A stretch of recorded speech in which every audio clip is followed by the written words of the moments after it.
सनव्वल असलम को अदालत से बाहर निकालता है।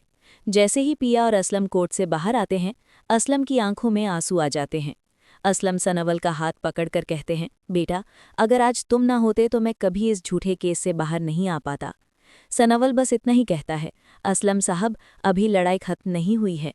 घर पहुंचते ही ज़किया असलम को देखकर खुशी से रो पड़ती है। पिया भी दौड़कर अपने अब्बू के गले लग जाती है। घर का माहौल थोड़ा सुकून भरा हो जाता है, लेकिन सनव्वल के चेहरे पर अभी भी टेंशन साफ दिखाई देती है। वो जानता था कि मूसा खामोश नहीं रहेगा। सनव्वल शहरयार के पास जाकर कहता है, सर, मुझे पक्का यकीन है कि इंस्पेक्टर बाबर मूसा के साथ मिला हुआ है। शहरयार गंभीर हो जाता है और कहता है, अगर ये बात सच हुई तो मूसा का असली चेहरा सबके सामने आ जाएगा। अगले दिन शहरयार अपनी टीम के साथ मालूमात लगाता है। धीरे धीरे उनके हाथ ऐसे डॉक्यूमेंट्स लगते हैं जिनसे पता चलता है कि मूसा सालों से गरीबों की प्रॉपर्टी पर कब्जा करता आ रहा है। बाबर के बैंक रिकॉर्ड्स भी चेक किए जाते हैं और वहां से भी पैसों का लिंक मूसा तक निकल आता है। शहरयार कहता है, अब मूसा बच नहीं सका। उधर पिया खुद हिम्मत करके मीडिया के सामने आती है। कैमरा ऑन होता है, माइक उसके हाथ में होता है और पिया भारी आवाज में कहती है, जिस मूसा को आज तक लोग बिजनेस टाइकून समझते रहे, वो असल में एक लैंड माफिया है। मेरी अम्मी की मौत का जिम्मेदार भी वही है और मेरे अब्बू को झूठे केस में फंसाने वाला भी वही। ये वीडियो कुछ ही घंटों में सोशल मीडिया पर वायरल हो जाता है।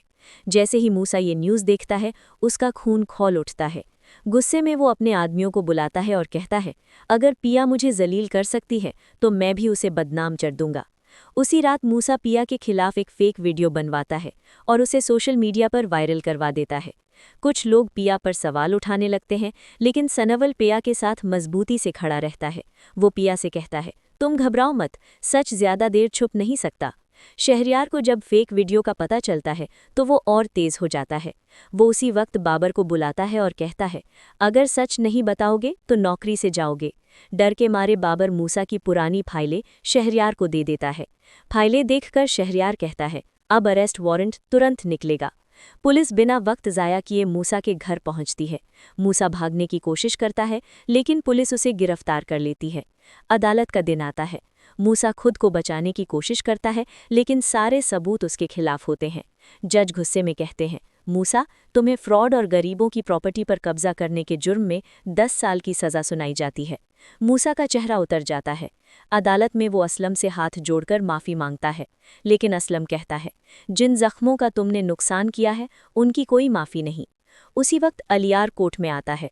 वो अपने अब्बू को हथकड़ियों में देखकर कहता है, अब्बू, आज आपको आपके गुनाहों की सज़ा मिल रही है। फिर वो पिया के पास जाकर आंखों में आंसू लिए माफ़ी मांगता है। पिया बस इतना कहती है, अब सब खत्म हो चुका है। अलियार चुपचाप वहां से चला जाता है और अमेरिका जाने का फैसला कर लेता है। कोर्ट से बाहर आकर असलम सनव्वल का हाथ पकड़कर कहते हैं, बेटा, अगर तुम न होते तो मुझे कभी इंसाफ नहीं मिलता। मैं चाहता हूं कि तुम पिया से शादी कर लो। सनव्वल पिया की तरफ देखता है। पिया बिना सोचे कहती है, अब्बू, मैं सनव्वल से मोहब्बत करती हूँ। घर में खुशी का माहौल बन जाता है। कुछ दिनों बाद निकाह का दिन आता है। घर सजा होता है। मौलवी साहब निकाह पढ़ाने लगे हैं। मौलवी साहब पूछते हैं, पिया बिन्त असलम, क्या आपको सनव्वल से निकाह कबूल है? पिया कहती है, कबूल है। फिर सनव्वल से पूछा जाता है और वो भी मुस्कुराकर कहता है, कबूल है। शादी के कुछ अरसे बाद असलम साहब की तबीयत अचानक खराब हो जाती है। सब उन्हें अस्पताल ले जाते हैं। अस्पताल के कमरे में असलम सनव्वल को पास बुलाकर कहते हैं, मेरी बेटी पिया तुम्हारी अमानत है, इसका ख्याल रखना। इतना कहकर असलम की आंखें बंद हो जाती है। पिया टूट जाती है, लेकिन सनव्वल उसे संभालता है। वो उसे इतनी मोहब्बत देता है कि धीरे धीरे पिया अपने सारे गम भूल जाती है। वक्त गुजरता है और 1 साल बाद सनव्वल और पिया के घर एक बेटा पैदा होता है। घर फिर से खुशियों से भर जाता है। पिया अपने बेटे को देखकर कहती है, अब मेरी जिंदगी मुकम्मल